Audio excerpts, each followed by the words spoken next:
តលេងផ្ទះបងម្ដងបងថាអូយទិញមន់គេមកអស់ច្រើនមិនដឹងថារួចខ្លួនអត់ទេបើស្រូវក៏នៅសល់តិចបាទហើយខ្ញុំក៏បានណែនាំគាត់ទិញដង្កូវកន្លះខាំឬក៏មួយខាំដល់ពេលគាត់ទិញទៅមានអីបងប្អូនគាត់ទេមកអរគុណគាត់ថានឹងចឹង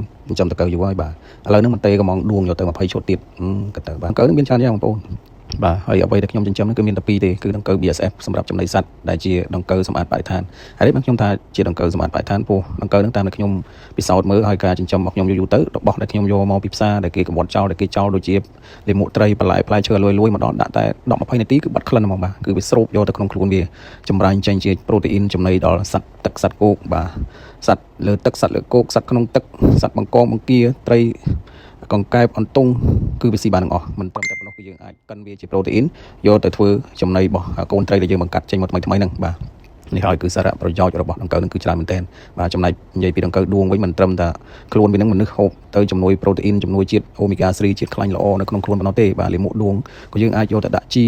បាទធ្វើជាជីកំប៉ុស្តធ្វើជាជីល្អលេខ1តែម្ដងបាទដាក់ដំណាំគឺខ្ចីលបុហើយចំណែកដង្កូវ BSF ហ្នឹងលាមកវាហ្នឹងក៏ជាជីដែរបាទជីទាំងអស់ប្រភេទដង្កូវពីរយ៉ាងនេះគឺល្អមែនទែនបាទនេះហើយសារៈប្រយោជន៍របស់ដង្កូវនៅពេលដែលយើងនឹងចិញ្ចឹមវាហើយយើងមិនបាច់ចំណាយលុយទៅទិញចំណីផ្សារទេបងប្អូនបាទទាំងជីទាំងចំណីគឺរួចខ្លួន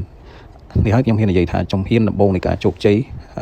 នៃការធ្វើកសិកម្មហ្នឹងគឺយើងចាប់ផ្ដើមចិញ្ចឹមដង្កូវប្រូតេអ៊ីនដង្កូវចំណីសត្វដង្កូវចំណីមនុស្សបាទសូមអរគុណបងប្អូន